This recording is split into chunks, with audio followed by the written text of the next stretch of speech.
Mengerti tentang nama dan sifat-sifatnya Allah itu wajib untuk kita ketahui. Kenapa? Ya iya. Karena sesungguhnya apapun profesimu, dokter kah, pekerja kantor kah, seorang ibu kah, seorang anak baru balik, ataupun orang tua yang sudah berumur dan sudah putih beruban semuanya, maka kita wajib untuk mengetahui tentang nama dan sifatnya Allah. Kenapa? Loh, orang itu harus paham tentang nama dan sifatnya Allah. Karena salah satu sumber keresahan dan kegelisahan kita dalam hidup itu ya karena kita nggak kenal Allah dan yang kita cintai. Makanya sampai-sampai Imam Ibnu Qayyim itu berkata, kalau setiap manusia mengenal siapa Robnya dan mengenal bagaimana sifatnya, seluruh manusia itu akan meleleh rasa cintanya kepada Allah setiap detiknya, karena dia akan merasakan cintanya yang besar kepada zat yang dia cintai. Ibu kalau dilamar seorang laki-laki yang ibu tahu laki-laki ini hampir sempurna, perfect, maka ibu akan tenang. Makanya kalau ada manusia, kenapa dia gelisah, kenapa dia sedih, kenapa dia merasakan keresahan, itu satu, yaitu adalah karena dia tidak paham tentang Rabb yang kemudian mengurusi urusan hidupnya. Makanya apa? Ketika dia tidak mengenal tentang nama dan sifatnya Allah, sumber keresahan dan kegelisahan itu datang bertubi-tubi dalam hidupnya. Makanya ibu itu harus paham, jangan-jangan belum belajar ini akidah tentang asma wa sifat. Padahal asma wa sifat itu harus selesai. Kalau kita sudah belajar asma wa sifat itu tenang ibu dalam hidup. Kenapa? Selalu kita kembalikan kepada sifat-sifatnya Allah. Apapun yang kita temukan dalam hidup. Masa Ustaz? Iya. Contoh. Oke, kita ambilkan contoh. Ibu kalau kemudian mengerti bahwasanya Allah itu Ar-Razzaq, ibu akan tenang dalam hidupnya. Ibu tidak perlu khawatir gonjang-ganjing tentang masalah dunia. Mau kemudian harga minyak turun per barelnya, mau naik, mau jumpalitan harganya, kita tenang walaupun suami kita kerja di kantor minyak. Kenapa? Karena kita tahu kok yang memberikan rezeki untuk saya dan suami saya itu bukan kantornya, tetapi Allah. Tenang dia. Tenang dia, tidak perlu dia resah kan? Kenapa kau kemudian resah? Saya kemarin, udah lama lah beberapa, ada seorang ibu-ibu cerita bahwasanya dia khawatir terhadap suaminya. Lalu kemudian karena kerja di kantor minyak, saya mengatakan kenapa harus khawatir? Bukankah yang memberikan rezeki bukan kantornya dan bukan harga per barel setiap minyak? Enggaklah, yang memberikan rezeki itu Allah. Kenapa ibu itu sampai kemudian merasa khawatir? Karena dia belum mengenal sifatnya Allah itu Razzaq. Kenapa orang itu kemudian bisa menjadi walinya Allah ketika di tengah keramaian solih, tapi ketika sepi jadi walinya syaitan, dia melakukan dosa? Ya karena dia tidak paham bahwasanya Allah itu Ar-Raqib. Apa itu Ar-Raqib? Maha mengawasi. Padahal kita pernah lihat gak ibu, ada tayangan ya ibu ya, ada seorang bapak-bapak nyopet dompet seseorang yang sedang di pinggir jalan, dicopet itu, dan orang yang dicopet tidak sadar kalau dia dicopet. Ternyata terekam sama CCTV ketika maling yang kemudian habis nyopet kemudian tidak sadar, ada CCTV, dikembalikan lagi itu dompetnya ke tasnya. Kemudian apa? Pura-pura dijatuhkan, dia pura-pura negurin, dompetnya jatuh. Padahal sebelumnya apa? Nyopet. Jadi nyopet sudah berbalik gini, dia lihat ada CCTV hidup, dilihatin itu, dia tahu kan ini aktif, ini dikembalikan lagi itu. Sebenarnya kalau setiap orang dia kemudian paham bahwasanya Allah itu Ar-Raqib, dia tenang atau tidak tenang? Tenanglah. Dia tidak akan pernah kemudian berusaha untuk mencari-cari jalan bagaimana berbuat dosa. Kenapa? Dia tahu mau di masjid, mau di musola, mau di tempat kajian, mau ketemu dengan sahabat-sahabatnya, ataupun ketika sendirian di apartemen, dia tahu Allah selalu memperhatikan sama dan tidak pernah berkurang pandangan Allah. Gitu. Kalau ibu tahu bahwasanya Allah itu Al-Hasib, Allah itu maha menghitung setiap perbuatan manusia, kita tidak perlu khawatir ibu terhadap omongan orang. Tenang kita hidupnya. Dihujat di mana-mana senyum, sampai orang yang menghujat tuh bingung. Orang ini diapain lagi ya supaya kemudian sedih. Difitnah macam-macam, tenang dia. Ngapain kita memikirkan itu? Kenapa? Kita yakin Allah itu kemudian maha menghitung setiap apapun yang pernah diucapkan orang, ditulis orang dengan jempolnya yang diucapkan oleh orang. Maka kemudian itu dihitung sama Allah. Kita tidak perlu repot untuk mengklarifikasi kemana-mana, tidak perlu. Kenapa? Oh, hidup itu ibadah, titik, bukan nurutin perasaan. Jadi akhirnya apa? Tenang. Kenapa? Allah Al-Hasib.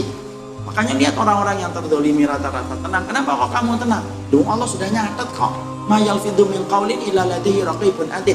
Tidak ada satu ucapan yang keluar dari mulutnya manusia kecuali apa? Raqib dan atid yang mencatatnya. Sudah tenang kita. Contoh saya misalkan. Kemarin ibu tahu kan? Saya misalkan ketika pulang habis memberikan bantuan. Kemudian diperiksa. Karena kemudian SOP biasa. Orang ngomong di luar apa? Macam-macam katanya. ISIS kah? Tuh kan kelihatan itu topengnya, terbuka topengnya, terbuka hakikatnya. Lah, macam-macam. Perlu nggak kita klarifikasi satu-satu? Buat apa? Apakah itu tidak sampai ke saya? Sampai semuanya, alhamdulillah dengan izin Allah. Tapi saya repot-repot menjawab, enggak. Buat apa? Hidup itu ibadah kok. Ada orang yang ngomongin kayak gitu-gitu, sudah kita jelaskan sekali, kita nyalurkan bantuan, sudah cukup. Kita nyalurin bantuan yang sampai kepada kita salurkan kepada orang yang membutuhkan, anak-anak yang nangis, orang yang tidak bisa makan. Orang tidak mau semuanya nyalurin bantuan. Kalau semuanya ngajar, terus siapa yang nyalurin bantuan ke sana? Karena tidak ada yang kemudian nyalurin bantuan, karena jarang banget yang mau berangkat. Ustadz juga tidak semuanya mau berangkat. Ya kita berangkat kalau memang ada kesempatan, alhamdulillah. Sudah kita sampaikan sekali, kami menyerahkan bantuan, kami kemudian akan menyerahkannya. Sudah selesai. Omongan macam-macam. Tenang, Allah Al-Hasib. Allah yang maha menghitung omongan orang. Tenang atau tidak tenang? Tenang. Ibu kemudian di sini tiba-tiba diomongin macam-macam. Jeng, kamu tahu nggak kamu diomongin begini? Nggak usah ditelusuri. Capek. Kayak nggak punya Allah aja. Ya kan? Kalau ada yang nanya dijawab, nggak ada yang nanya, sudah nggak usah nanya-nanya. Kemarin dapat gini nggak? Buat apa? Hidup kita bukan nurutin perkataan manusia. Hidup kita itu untuk Allah. Akibatnya misalkan kita dijauhi orang, alhamdulillah, berarti kita bisa berduaan dengan Allah. Kalau kemudian kita disenengin orang, alhamdulillah, berarti kita bisa mendapatkan kebaikan, yaitu kemudian berkumpul sama orang banyak. Itu saja. Tapi apakah yang sendirian itu kemudian menjadi lebih buruk? Enggak kok. Ada nabi yang seorang diri seumur hidupnya ngajar, tidak ada satupun orang itu yang ngikutin nabi itu, kata Rasul.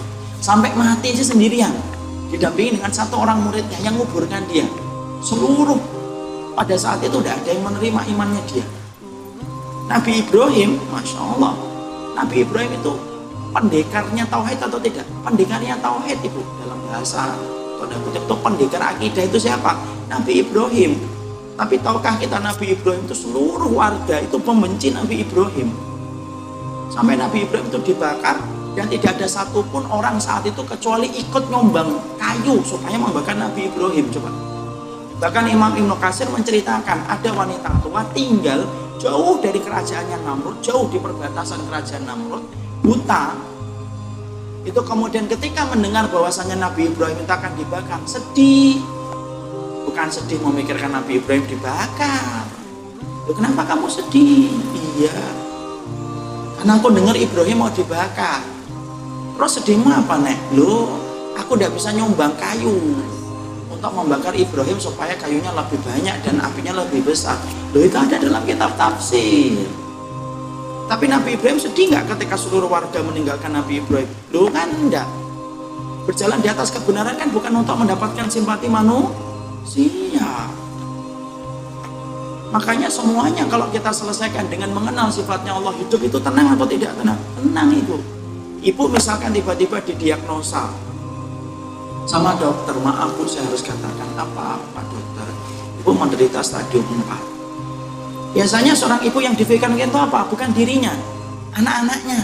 Allah, anak-anak saya masih kecil. Itu loh saking besarnya rahmatnya Allah kepada seorang ibu, sampai segede itu rahmat dia kepada anak-anaknya.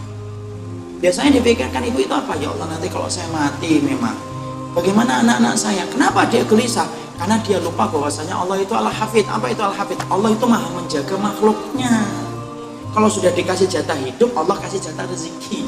Selesai dia. Akhirnya apa? Dia berpikir bagaimana dia melalui penyakitnya dengan sabar. Ya? Semuanya itu yang kemudian menjadikan kita harus paham kenapa mengenal nama dan sifatnya Allah itu wajib. Loh iya, naif kalau kemudian kenal Allah, kita beribadah kepada Allah, tapi tidak kenal dengan Rabb yang kita sembah, itu namanya naif. Gimana kamu akan beribadah benar kalau kamu tidak kemudian kenal dengan Rabb yang kamu sembah? Ya pasti berantakan hidupnya. Akhirnya tadi praktek-praktek penyimpangan itu terjadi ketika kita tidak kenal dengan Rabb yang kita sembah. Betul apa yang dikatakan oleh para salaf, kalau kamu tahu betapa besarnya Allah dan betapa sempurnanya sifatnya Allah dalam kehidupan sifatnya, kamu akan jatuh cinta kepada Allah setiap waktunya dan setiap saatnya. Tidak perlu repot hidup ini. Kenapa? Sudah ditanggung kepada Zat yang maha sempurna. Ya, kita tahu nih bahwasanya kemudian berpisah dengan orang yang kita cintai. Kita kenal kok sifatnya Allah. Allah itu tidak mungkin mendolimi hambanya. Dan kita tahu nih, misalkan ibu yang kita cintai meninggalkan kita lebih dulu. Cari itu sifat Allah apa yang berkaitan tentang masalah ruh. Oh, Allah itu menggenggam ruh. Allah memberikan nikmat kepada hambanya. Kita menjadi saksi kebaikan ibu kita selama ini ketika dirawat sama beliau. Tenang kita akhirnya. Kenapa? Kita telah meninggal. Kita telah berpisah dengan ibu kita. Tapi ibu kita itu mendapatkan tempat yang insya Allah lebih baik daripada tempat yang bisa kita berikan untuk ibu kita. Tenang atau tidak tenang? Nah, jadi kalau hidup antara satu sifat dengan sifatnya Allah, kita hidup dengan sifat-sifat itu, kita menjadi tenang. Makanya Imam Ibnu Rajab mengatakan ilmu yang berkaitan tentang asma dan sifat Allah itu hukumnya wajib. Hukumnya wajib.